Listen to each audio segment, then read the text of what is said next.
Hi, everyone. Welcome to our sixth episode or fifth, one of them. Some of them are yet to be published of the Untethered Mind. And so far, we've only interviewed ex-Muslims, a convert, and now we're kind of diving a bit deeper into interviewing therapists about their work with ex-Muslims. But also, we have Luke here with us today, who actually did his research, his PhD thesis on the journeys of ex-Muslim women. So, Luke, tell us a bit more about your background Yeah, sure. before we got in touch, actually, because that I found very interesting. Yeah, thanks for having me on, first of all, Zara. So I am a marriage and family therapist by trade from the United States in Washington. And previously, most of my work has been abroad. I've worked in China and the Kurdish territory of Iraq, counseling students there. And then later, I decided to go back into academia. So I was studying counselor education and supervision back in the U.S. So I returned to the U.S. and stayed as COVID was starting there, and then as part of my dissertation, I really had this interest area of specifically religious exit and the ex-Muslim population, and so I wanted to do a study to learn more about the experiences of ex-Muslim women in particular. Yeah. So I have a question. How did you end up in Iraq?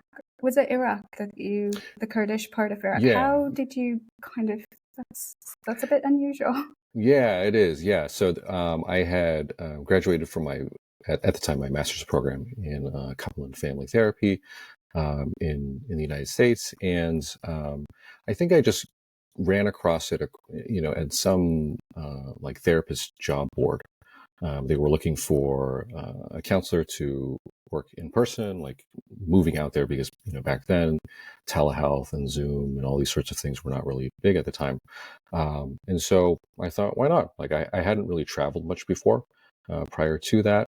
And I think that was something that I was interested in. And, I wanted to, just to work with the people there and learn as much as I could. It sounded like they had a really interesting kind of program set up with the American University there. So then I thought, yeah, why not give it a shot? And it was a really great experience. I really enjoyed working there and also living there for. That's so unique. Is there any learnings you can share or any experiences from your time there? Yeah, for sure. I think because it is such a different community that obviously I didn't grow up in or I wasn't a part of. So I think initially there was some question about, well, like, would this really work essentially? Because I'm in essence like an outsider. But I think overall the reception there to not only to myself, I think, but to other, whether those were instructors or other professors that were coming there, I think that for the most part worked out for what the mission of the university was, to provide this American style education to the Kurdish, the Yazidi, the Arab students there. Yeah, that was really, I was really fortunate in that way to have that opportunity. The timing of this was a bit tough because, this was right when ISIS launched their campaign at the time. So that, certainly made it so difficult for all the communities and the different families there. But I was really glad I was able to work there for the time that I was there, just to kind of provide that mental health support. Were you mostly working with like one-on-one with individuals, or was it more community and resilience building as a group? Yeah, this was mostly one-on-one, I would say. And I think that it's similar in that way to most, I would say, like most mental health counseling. I think whether someone is a marriage and family therapist or a mental health counselor, a clinical social worker, I think most of us end up doing a lot of individual work. And then certainly I was open to like couples or family work and that sort of thing. But the priority there in terms of making the most of my time, I think, was doing the individual work. And certainly that also, I think, adds a level of privacy and confidentiality that people can feel more comfortable in, because, that can be a bit tougher if that is broadened to larger populations. Working with the Kurdish population there, given that they are a minority whose, countries and I guess their background, their ethnic roots or ancestry does not seem to exist on the map. Did you feel like there was perhaps an overlap with that and, your specialty in like family and counseling, especially thinking about going to like, ancestral roots? Because I have a Kurdish friend in Sweden and, teaching Kurdish to his kids when he has kids has been so important to him because that doesn't exist. And I'm wondering how much of like that abandonment of, not, or I guess displacement really, played into, I think, your family, like your work there. And obviously we'll talk about, your work or your research with ex-Muslims as well, if there were any overlaps between the two. Yeah, I think this is where my education and training really came into play, where as at the school that I went to for my master's program, the way that my longtime clinical supervisor, the way that he taught and kind of, worked with us on thinking about these clinical issues, it was very much systemically oriented. So we were really trained to look at things within the broader context of the histories of a people, of a family, of a community, to consider all the different, interlocking systems that any individual at any given time is actively a part of. And so I think that really helped to have a deeper understanding of, well, like this is the overall context of the community, the things that they have gone through as a people, which has been certainly very, very difficult historically and also at the time as well. And so I think that was really useful, and that played a part in terms of how I ultimately thought about this population, and then how I might work with them at the same time. And look, we've known each other for just I would think just a bit over 3 years. Yeah, I think so. Yeah. I think a bit over 3 years. You were one of the first therapists that actually reached out to me. We didn't have a lot of therapists at the time. We just started the program. It was in its infancy. Funding, as always, was very difficult, but also finding the right therapists who would understand that we work with individuals who are not always in a safe place, let alone in safe countries. But even their immediate surrounding was not typically or not healthy for them. And also finding people who would understand that the cultural differences. And, that's where your background working in Iraq really helped to kind of cement how we could open up this collaboration between other people, other therapists who were not ex-Muslims, but understand enough or can provide a different perspective with their training. In my experience, just my personal experience, I found that I would prefer to go to a therapist that didn't know anything about ex-Muslims or Muslims or just a Western perspective, because to me, it helped understand and deconstruct things that I thought were normal and they weren't normal. And just having this other person tell me that, oh, how do you view this? And sometimes even just seeing the surprise. And, that's the feedback I get from a lot of people as well. And a lot of ex-Muslims, when they come to Faithless Hijabi, it's been very rare that they've asked for somebody with a Muslim background. A lot of people actually quite prefer that separate, unfamiliar background so they can talk through what they've been through. With I guess you had taken on very few clients with Faithless Hijabi. Were there anything, if you can disclose, were there any learnings that you found in your research? Actually, you know what? Tell us about your research. Let's start there, and then we can kind of go into the patterns, because I think that's a good. Tell us about your research. You just submitted your thesis online. Yes, yeah. So this was a qualitative, interpretative, phenomenological analysis study on the experiences of ex-Muslim women leaving Islam. So specifically how they understood and really thought about that leaving as a process, or whether it was in like a before and after act for them. And so I was really interested in hearing their firsthand accounts, their lived experience of what this had been like for them. So I wanted to open it up to specifically like ex-Muslim women, just because I wanted to hear the potential differences of experience as opposed to, let's say, like ex-Muslim men or ex-Muslims that were, a certain age bracket or in a certain region. So this was a pretty wide net in terms of, they could be really from any location, whether they were still in for example, like a predominantly Muslim country, or whether they were living in, America or, England, or, that sort of thing. And I'm so, really yeah, glad. I was going to say, I'm really glad you said the title and not me, because no, I it's a would struggle mouthful. with all Yeah, that. I was reading, and I'm like, maybe he'll bring it up. it's a mouthful. It's hard for me to sometimes say as well. So I'll be like, oh, it's an IPA study. But yeah, so these studies are really trying to get at the phenomenon of an experience of what that is really like, in their own words, and that is part of why the dissertation, especially at the end in the different appendices, the researcher is trying to back up these assertions and these sorts of findings with the actual quotes from the participants, and these are uh, grouped based on like a thematic analysis.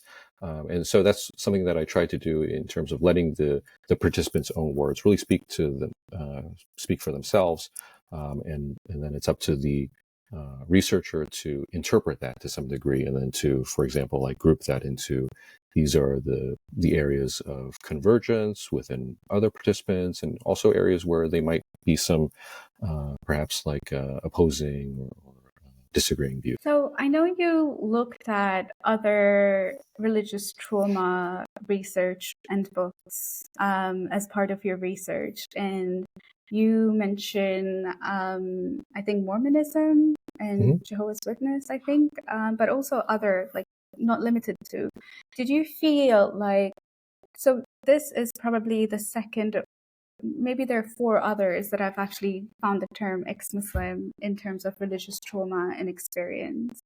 Did you feel like there was enough out there helping explain a bit more of religious trauma when it came to ex-Muslims? Yeah, it was really interesting to dig into the literature of what was available. What I ended up finding was there really isn't a lot across the board, across a number of disciplines on ex-Muslims, and then even less from there on ex-Muslim women's experiences. And so I really relied on parallel literature. So as you were saying, like the experiences of ex-Mormons, ex-Orthodox Jews, ex-Christians, and so forth, in terms of what their experience of leaving was like. And so I speak to that in a number of parts of the dissertation. And just going back to something that you had said earlier, this was one of the really interesting things that I found when doing this research, or digging into the literature specifically, where so often, when, let's say, questioning or leaving Mormons or Orthodox Jews were going through that experience, they would often get suggestions from whether it's people in their community, or the therapist that they might turn to themselves, to go back to the religion, to go back to leaders of the temple or church, or whatever, um, which seemed like such an odd choice for a therapist to potentially make, because, well, they're questioning, and I don't know if that's going to be really the best place to process that, whether that is their distress, their abuse history, or just even their questioning. And so this is a point that I always bring up to my colleagues, where that might feel this sort of anxiousness of, well, I can't work with ex-Muslims because I'm not a Muslim, right? Or I'm not ex-Muslim. Well, how do you know that's what they're looking for, right? And to your point, yeah, Exactly. it's very possible that they are not looking for that. That is not an important thing for them in terms of who they're willing to work with. Perhaps they're wanting more to work with someone that has experience with anxiety or childhood trauma, or whichever the case is, or based on like their interests or the areas in which they've really struggled. And so, like this uh, other partial goal in doing this is to make the net wider for whether that's ex-Muslims or anyone leaving a religion of, I think as a field, we have to be much more willing to work with people, because the resources for these groups traditionally are just not very wide. And we make them even more narrow if we're saying, well, I can't work with this ex-Orthodox Jew because I'm not Orthodox Jewish. Yeah, I think just based on my experience, I had, my first therapist was not religious at all. And that was when I was questioning. And then I picked a psychiatrist who was religious because I needed to get anti-anxiety meds. And that was possibly the worst mistake I made, especially having therapy during Ramadan and me going like, but is Muhammad really like the perfect man? This is my questioning phase. And, one of the safeguarding, I would say, laws or rules that he broke was like, he said something and he said, touch wood. And I was like, immediately in my mind, I just gone like, I don't feel safe. Not because you're going to do anything, but because my psychological safety has been compromised.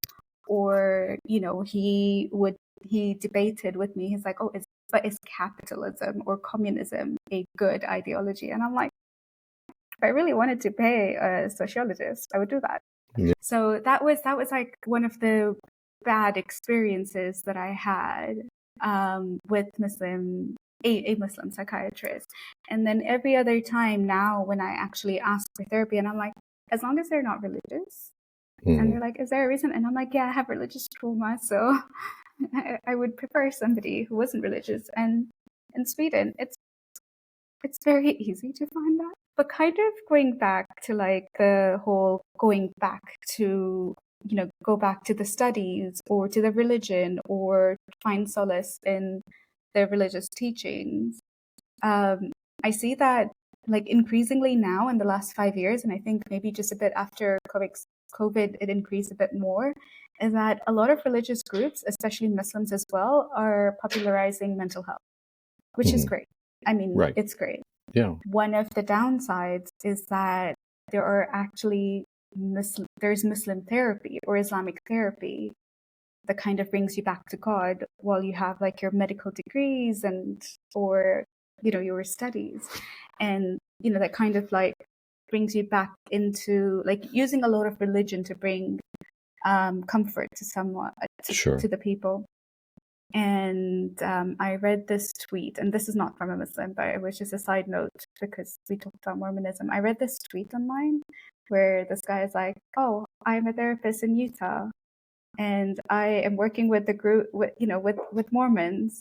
It's like, and then the next tweet is like, I cannot be a therapist here.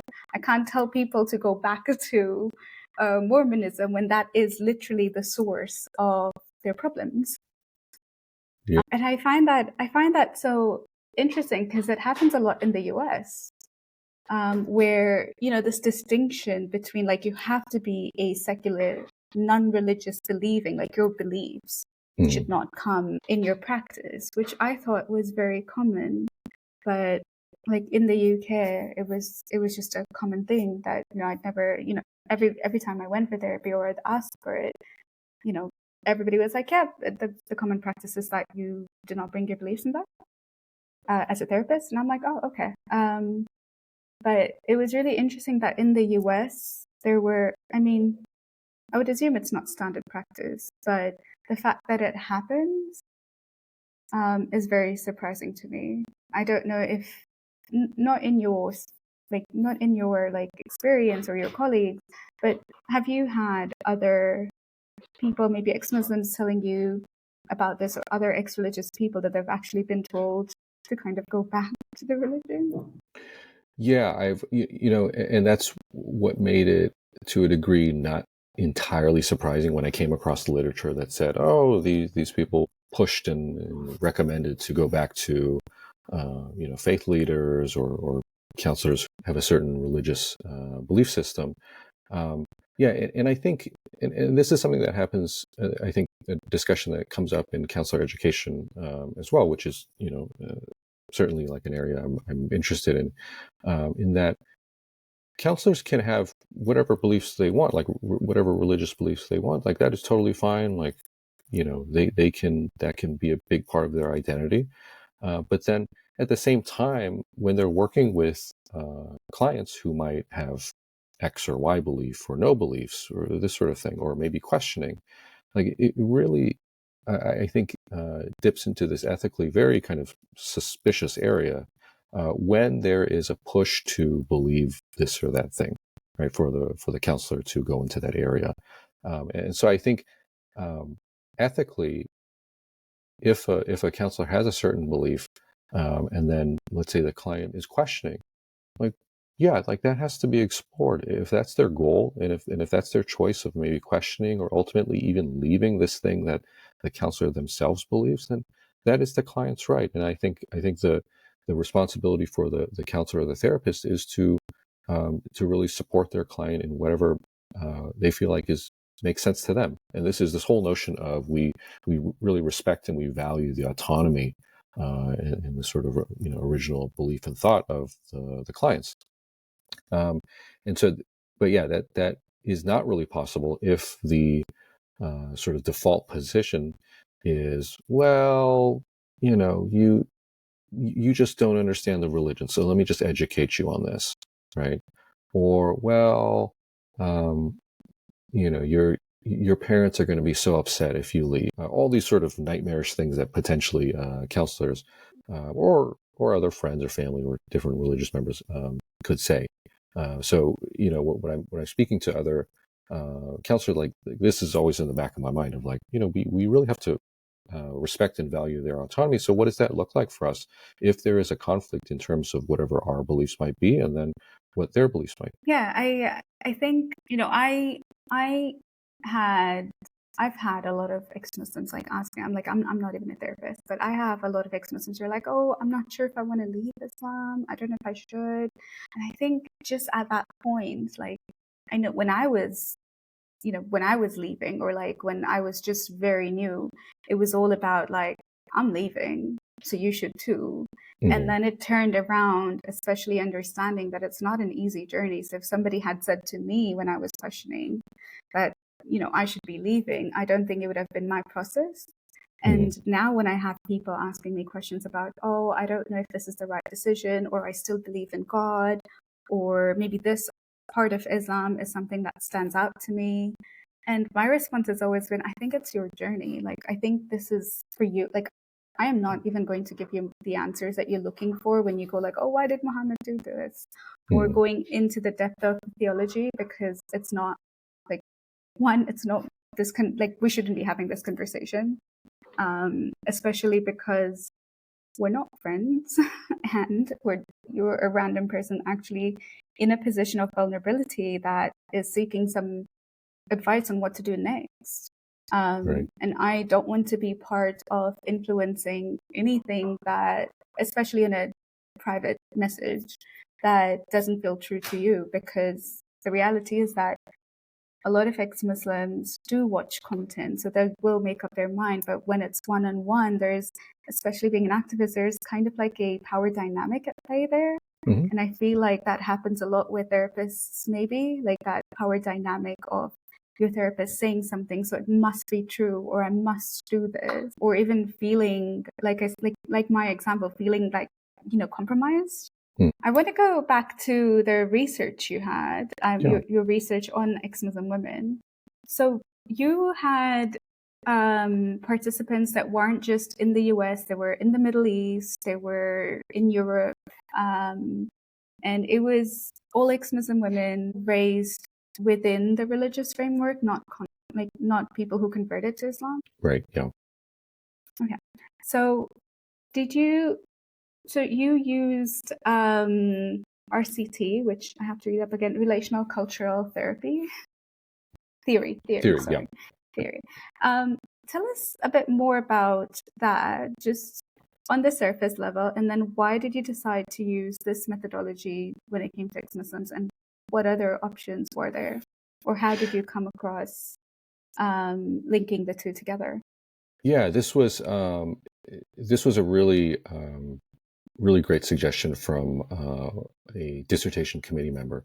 Originally, I was going to use feminist theory, so that was going to be part of the like conceptual framework for this. But then this committee member had mentioned RCT, like, hey, like, not that I don't think she felt that feminist theory would be like bad or ineffective for this, but then she also wanted me to consider RCT. So, I was very grateful that she had thought of this, and so I really dug more into it, and it seemed to really align with what the research study was trying to do.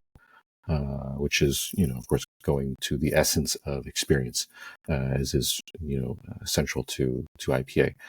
So for part of RCT, I think it was really useful to help like provide like a framework for understanding the study and the experiences of just as a researcher, how I would go into this when speaking with the research participants, because I think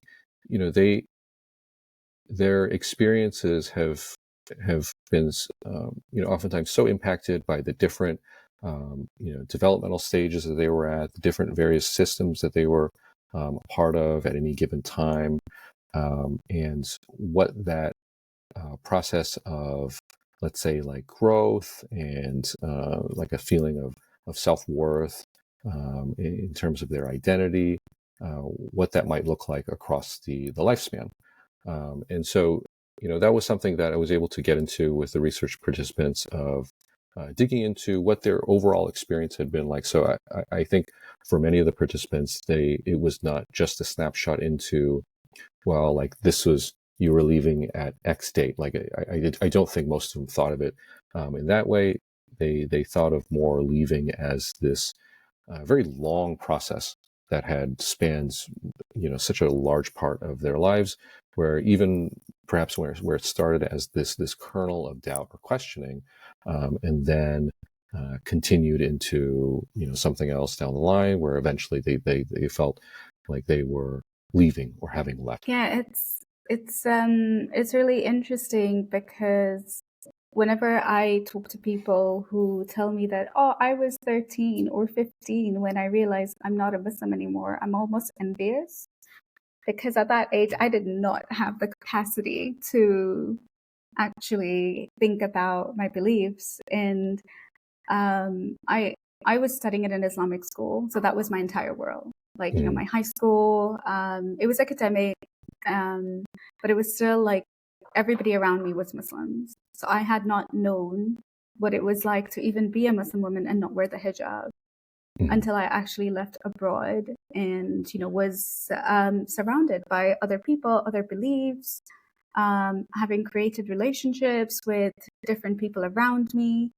For the first time meeting somebody who was gay, and I was like, what does that mean? I was 16. So I had no idea about, a lot of things that people would, I think, typically be exposed to in a multicultural society.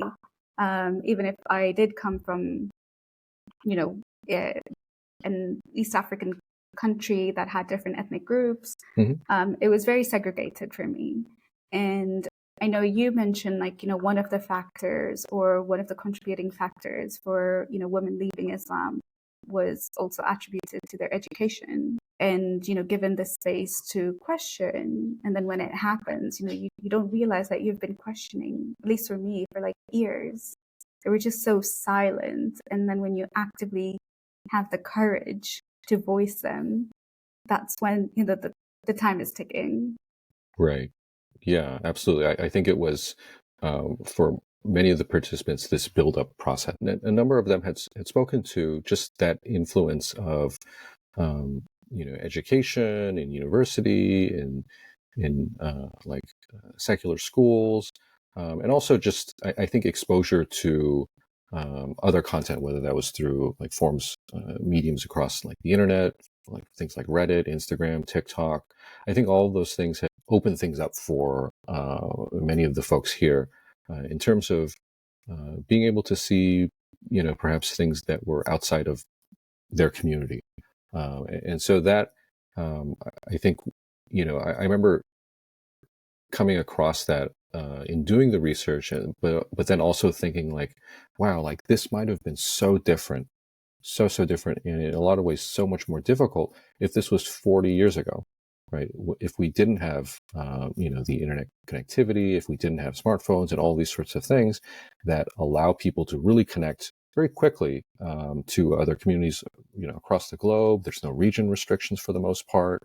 But yeah, I think it in a lot of ways it made a lot of sense that they would find these things because I think for most of the participants that's the safer way to do so. They're not able to attend the questioning or the atheist club down the street, that sort of thing, right? Because then they're able to do this at their own speed, at their own terms, and it provides a level of, I think, safety and anonymity through the internet, where they were able to, visit a ex-Muslim's social media page, or like a group's Facebook page, or that sort of thing.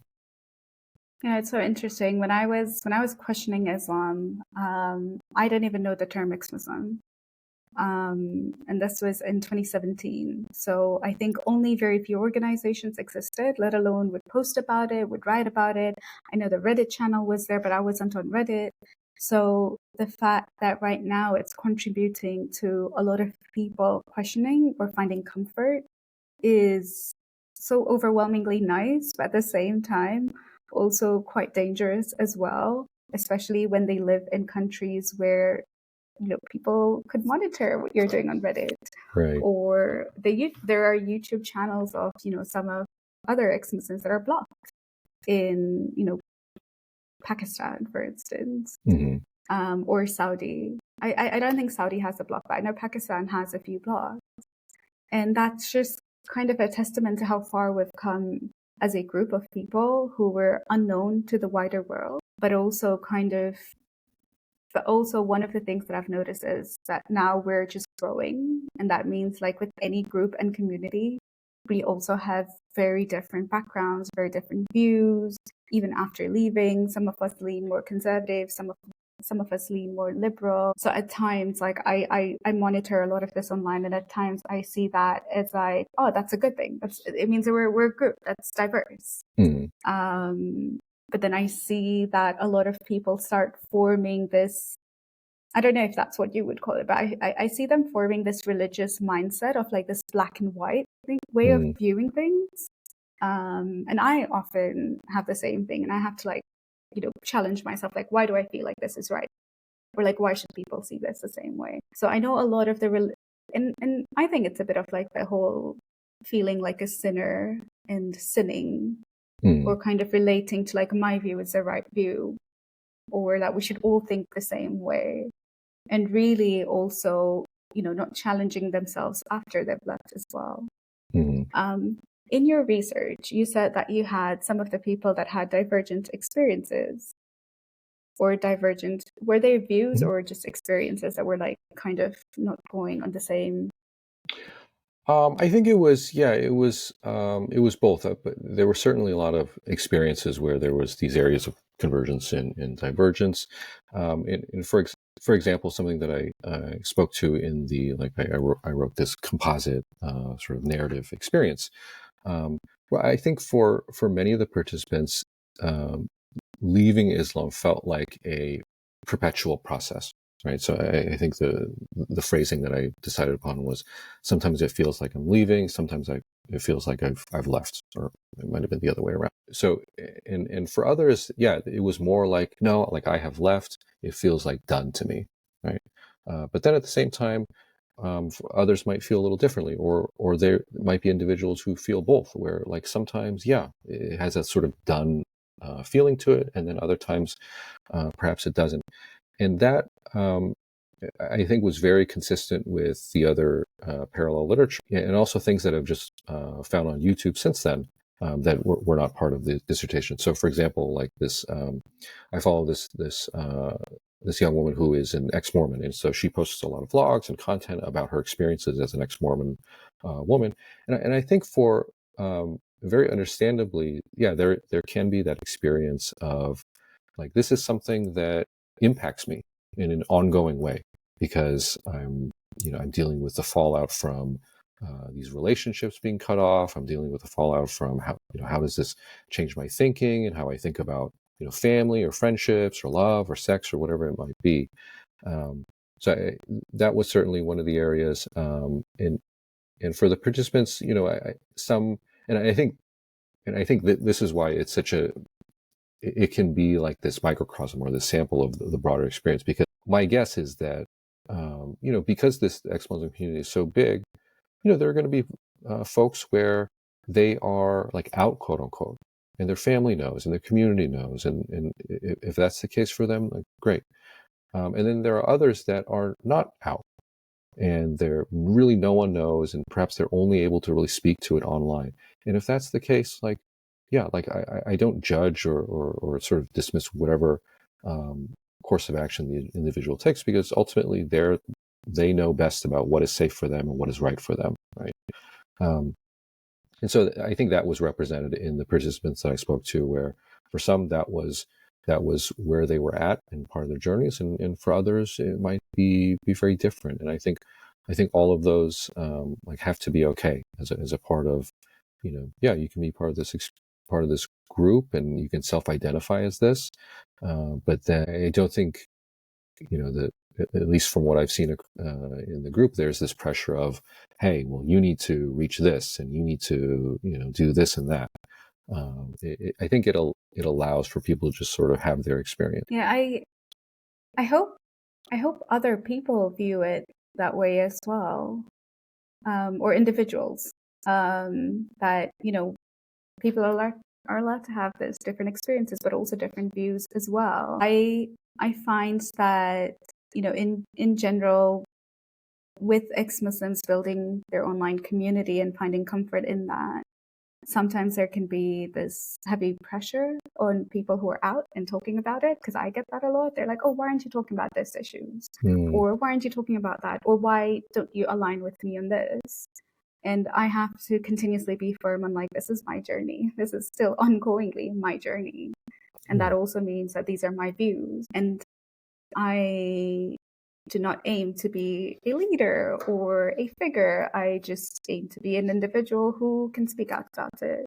So I certainly hope that people recognize it, because I know a lot of ex-Muslims who are public feel that pressure of, like, being, known, like your life is out there, and then and then you still have criticism coming from, like, all sides as well.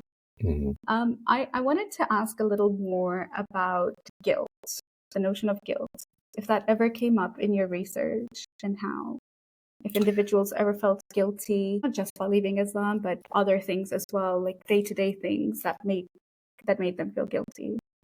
Yeah, for sure. I think that was definitely one of the feelings or issues that the participants ran across, because I think as part of their questioning and their leaving experiences, that was, I think, very understandably some of the things that would tend to get stirred up, because leaving, I think, almost always came with this period of doubt or questioning or sort of wrestling with this idea of their religious belief, and then there might be those accompanying feelings of feeling like you're doing something wrong, feeling like you're bad for having these questions, and then unfortunately there might be a lot of blaming and shaming and guilting from people in families or people in the community upon questioning. And so this is where it makes it so tricky when individuals that might have that doubt go to faith leaders, and the faith leaders are admonishing them, or perhaps the families are sort of telling them that they just need to pray harder and just to believe more, and that will get them out of these bad sorts of feelings. And that certainly was also pretty consistent in, like, the other literature across different religious exit, because and I think that this is perhaps like a surprising point for people that maybe don't really understand religious exit or the ex-Muslim community. They feel like, well, these people really don't know the religion, and they just, they have no idea what it is, and they just run, and that's it. But in reality, I think they know quite a bit, because they have been intimately involved and made aware of all the kind of religious practices, and then very often they go back to, let's say, the source material, or they go back to the religious leaders, because that's a part of their questioning, and that's perhaps what the family encourages them to do. And we know from literature that's often what counselors might encourage them to do, right? And so I think that's where, very understandably, it gets to a point where, well, I'm going back to the religion. I'm doing these things, and yet I still feel torn, or I still am really struggling with these different feelings. Whether that's guilt or shame or whichever, because that might really not align with what is feeling right for them, or what their changing beliefs might say. I had a therapist who asked me, who wasn't ever religious, so I had a question posed to me, and they're like, can you explain guilt and shame after leaving religion? Not for leaving religion, but things that kind of reoccur about random things. It could be maybe having sex. It could be maybe just, still questioning, even though you've left, or you've told yourself you've left, and that, that back and forth. And I was trying really hard to rationalize it according to my own experience. Like, when did I feel guilt, or when did I feel shame? And it was really, I think, a part of it was also that conditioning that I had in mind of like, girls shouldn't wear this, girls shouldn't do this. If I act this way, so it could be, let's say, drinking alcohol and hangover. The hangover anxiety is a good example. So in my mind to date, and I don't drink anymore, but in my mind to date, like whenever I get when I did get a hangover, I would go into this whole guilt cycle of like, see, this is why Islam says alcohol is not allowed. And I didn't realize how much of that was, still carried on after years of leaving, and just those little experiences that really accounted, because I had this, I guess I was indoctrinated, but I had this, I guess I almost like carried it as part of me, or like even like wearing the hijab, for instance, and taking it off. And even after leaving Islam, and then when people are like, oh, like, you're not covered. And there's just so much guilt and shame that comes from just showing your hair, and you could be wearing long sleeves. A lot of that, or if you're harassed, you start blaming yourself because it's your fault. That's what you were told. That's why it exists. And that's how I was trying to rationalize when the therapist asked me that. I'm like, I think we carry on a lot of it, especially when we're not out to our families as well. And, just eating in Ramadan can cause a lot of guilt. So you don't believe. Yeah, right. You're not believing, and you're just like, oh. Or like when my brother was like, we went to Morocco on a trip, and he was like, is it okay if I pray in front of you? And I was like, yes. Like, why are you asking? He's like, oh, I just wanted to be sure. And I was like, oh, wow, I've not had somebody ask me that question. How do I feel about this? So we were both in that like guilt cycle. Like, should I be? He was like, should I be doing this when she might not feel comfortable? And I was like, should I do something else, or should I leave the room while he's praying? And that's and that was also like one of those things where I'm like, oh, there's little things that I didn't really think about. Like he's praying and I'm not, or the call to prayer is coming and I'm on my phone and I'm like, oh my God, what happened?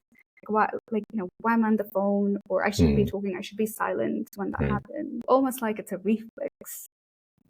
Did you think that a lot of the women who left had, like, you mentioned about the guilt part as well. Were there any other overlaps between them?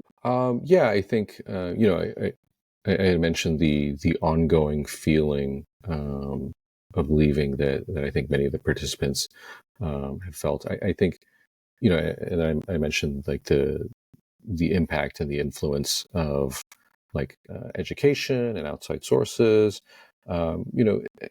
Coinciding with that, of course, there was this shared experience of the outside or the West or these sorts of secular things as demonized by people in their family and the community. And so that when I came across that made a lot of sense, right? And that was also reflected, for people leaving Orthodox Judaism, people leaving Mormonism.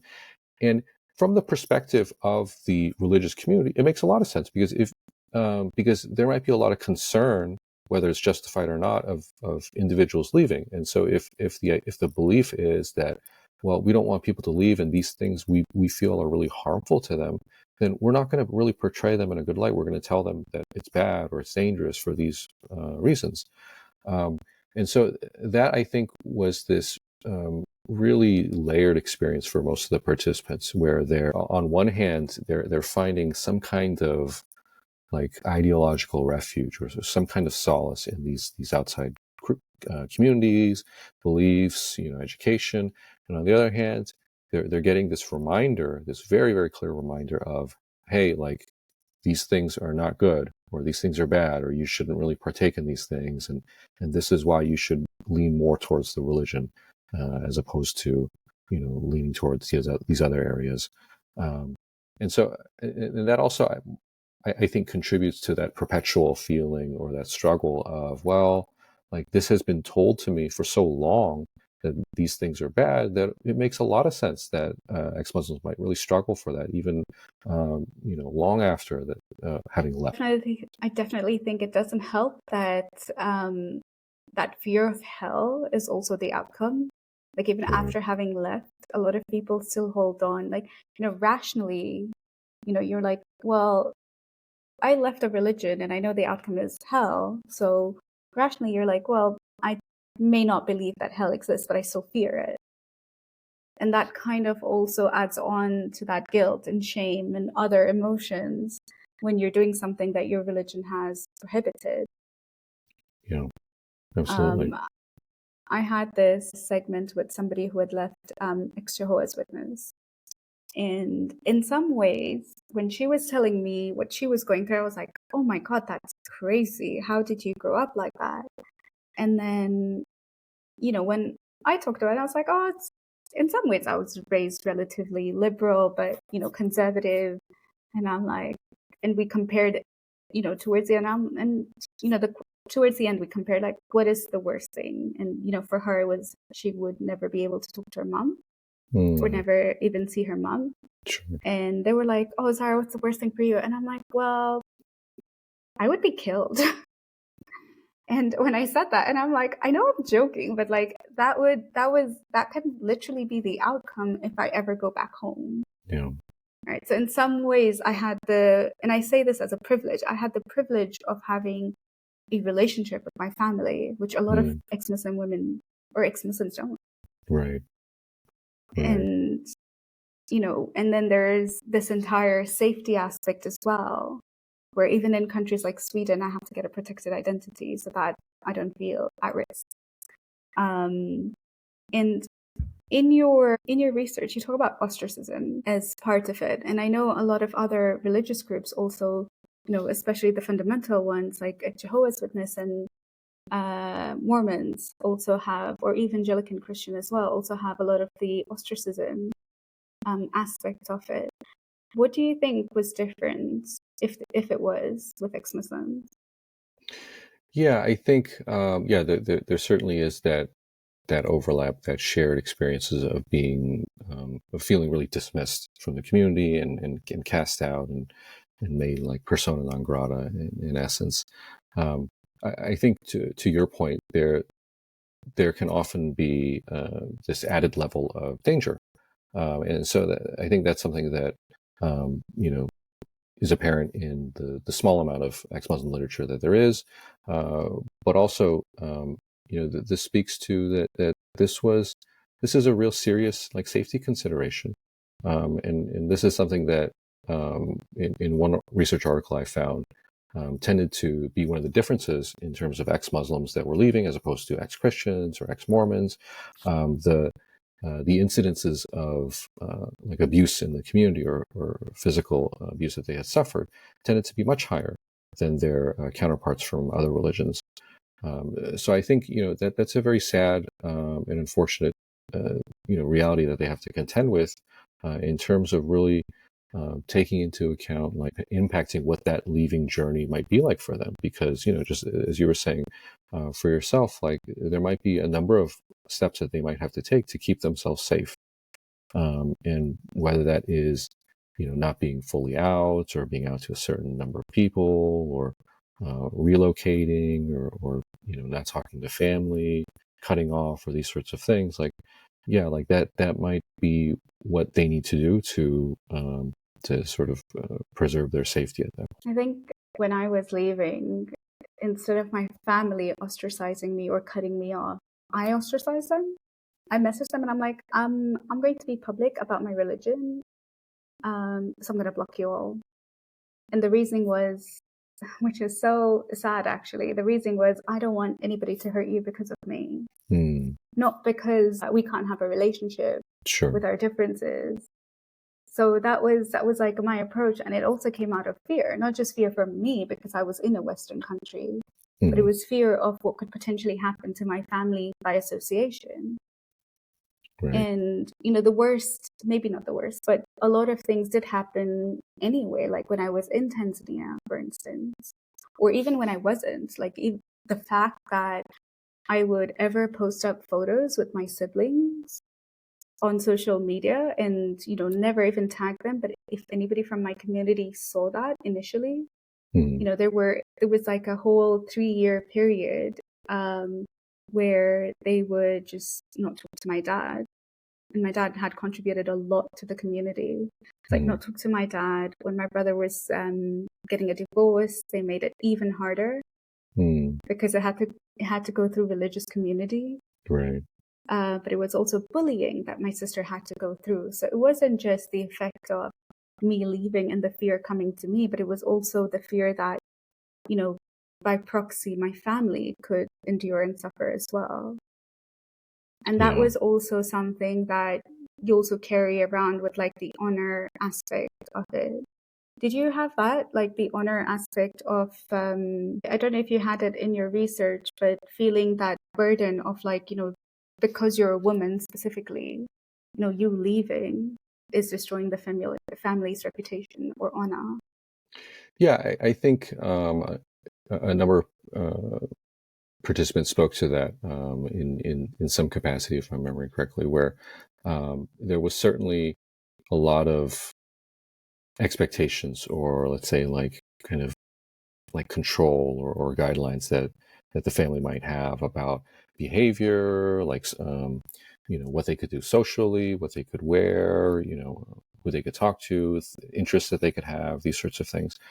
So I think for a number of those participants, that was certainly a big part of what it was like for them to grow up, in a Muslim family, in a Muslim community with Islam, and then coinciding with that, of course, is that pressure of, well, even if they don't know that I don't want to do this or I'm not going to do this, then there might be that internal distress and that internal pressure of knowing that, well, like I know this would really upset them, or I know this would be taken really badly, or it could get around, or it could get someone in trouble, this sort of thing.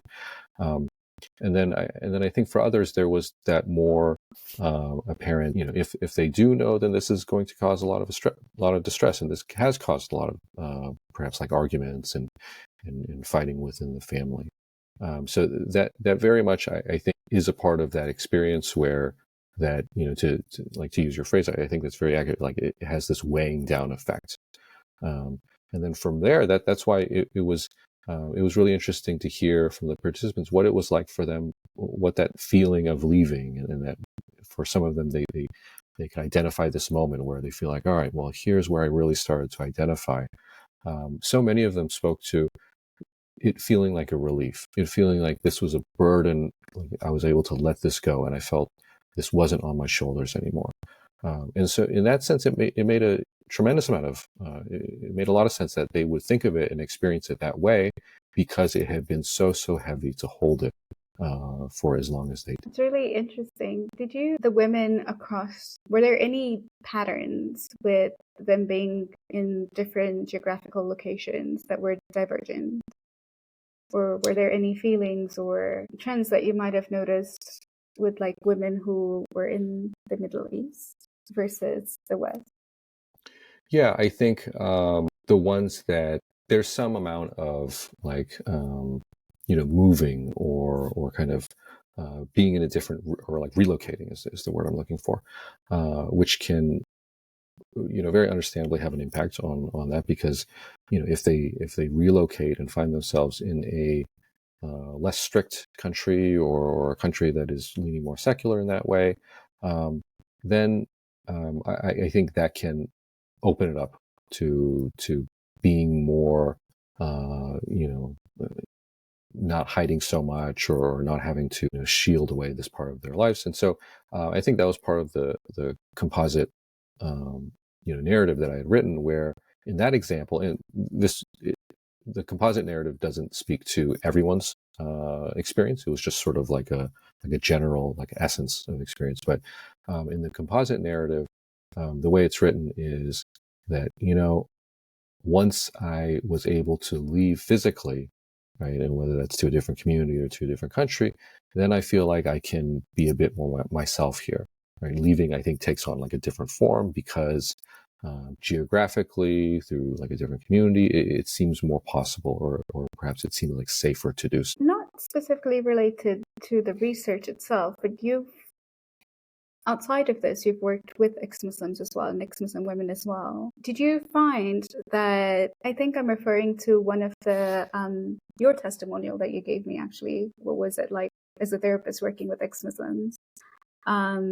And it mentions a lot of ex-Muslims do not even know that there was a whole world out there for them, the possibilities of what they can do and achieve, because I can't remember the because, but maybe that was fear or just not having explored as well. Would you mind elaborating a bit more on that? Yeah, and so I can connect this with the research and the participants' experiences also, because I'm thinking of a few that really spoke to that part in the research, where leaving had really opened up the doors for them in a lot of ways, and so they felt, I think, really proud about, these are the things that I'm able to do. These are the communities that I'm able to engage in, the activities I'm able to partake in, the friends that I'm able to make, that I think really resonated with them and meant a lot to them. So in that sense, it opened up this different world of possibility. The world became bigger in essence. And as I was digging in other literature, unsurprisingly very similar, right? I think there's a level of initially some fear and some anxiety, because wow, it's like this thing opens up and I'm not really familiar with this. But for example, for ex-Orthodox Jewish women, ex-Mormons, there was a very similar noted experience there, where they're able to partake in these different things that had made the world bigger in effect. And so I think ultimately, it's we can be supportive of these populations, because if that's what is right for them, and if that's what feels like they want to explore, then wonderful, right? If they want to have a different sense of community or what they engage in, then that's also great too. It goes back to that feeling of, or that promotion of the individual's autonomy and their sort of own agency. I want to kind of end this with something that you wrote in your research about how not only did the women find comfort in finding the new communities, but they felt a sense of, I want to say, a sense of need to be advocates for other women as well, or for apostasy rights, or speak out as a form of their healing journey. Can you tell us a bit more about that? Because that's why I'm here. So, yeah, I think, and I think that was part of their interest in the study to begin with, right? Because, I think very much for the participants, and my guess is this is also generalizable to some degree of the broader ex-Muslim community, where they want their stories to be told, they want to be heard, and I think.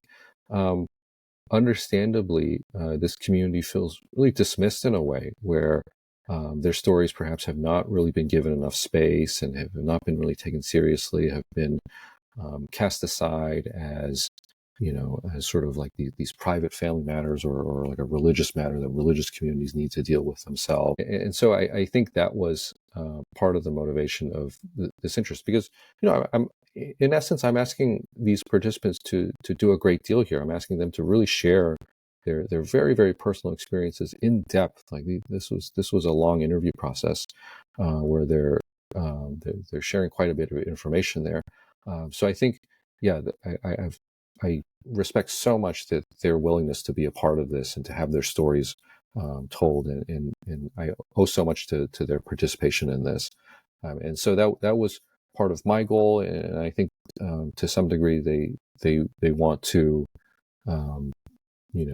have more information than not as a part of, like, whether it's counseling literature or multidisciplinary fields, because, and this is something that I spoke to in the dissertation, like this is a really like growing and pretty small area, and so my hope was that this can add to it, and perhaps down the line, whether that's 5-10 years from now, that this literature on this field would grow, so that there is much more written about ex-Muslims, ex-Muslim women, ex-Muslim men, ex-Muslim members of the LGBTQ community, and so forth. Yeah, well, I'm really, really happy that, you were able to write this. And also, I wasn't a participant, but also being able to contribute to finding people and being able to actually read it and see that come alive was so heartwarming. Like, I was so excited because we don't have a lot of these. There is so much that's still a question mark when it comes to religious trauma with ex-Muslims. And then how does that feed into the different areas that, a lot of ex-Christians have so much content on and so much literature on that, is always like a puzzle to me. Like, what do we do? How do we keep growing the support that, not only women, but also men can get from this research? Like, what are our learnings? I know I've talked to you a few times about, like, what can I do more out of this need to to grow this healing space, not just the activism against Islam, which a lot of ex-Muslims tend to go, but also like this healing space where people end up thriving outside, their questioning, outside their fight against a lot of the policies and laws in the countries, but actually to be themselves, to have that space to grow. And I think this is definitely planting a seed for many. So thank you so much, Luke. Like, I am so, so happy that this has actually come, to life. I'm so glad to do the work, and thank you so much, because I don't think this would have been possible without your support, and you were such a big help in getting the word out and helping me to get participants for this, because like that doesn't happen. Like, I'm not able to write anything unless people are willing to share their stories and to really know about this. So I think ultimately, in some ways, like I explained this to other counselors as, this is just a very practical thing, because we know this population exists, and if we want to be educated and well versed and able to support these different populations, then we need to know what their experiences, and we need to hear their stories. No different from other populations that perhaps have really gone under the radar, and there's really not a lot of information there. Well, like, then there should be more. We should be doing more research, and so I think, ultimately, I'm very hopeful that there can be more research down the road, and that more and more, like, the net of support widens for these kinds of communities, so that everyone can get the help that they're looking for. I was actually surprised at how many people responded to my one Instagram message that I did not expect would get like 20 people like responding, and they were just like, I actually had some men asking, do you need men? And I'm like, focusing on women for now. But, a lot of people were like, yes, as long as I can stay anonymous, I want to contribute. Like you said, that willingness to like have their stories be heard, especially in academia as well. Right. But yeah, thank you so much, Luke, for all the work you do, but also this research that I'm really glad is out there. And I know it was really helpful. Like, when I was reading it, like, I was highlighting, and I'm like, I can find myself in this, and I can really see how a lot of women start finding their voice in your paper as well. Like, as you write and you quote them, it's really nice to kind of read that it's in academia. Like a lot of people aren't like, a lot of people would have never otherwise gotten the opportunity to contribute to your research, and hopefully more to follow. But thank you Yeah. so much for coming and Thank you for having sharing. me. Yeah. It was All great right. to talk, Well, Sarah. yeah, likewise. I'll just stop the recording.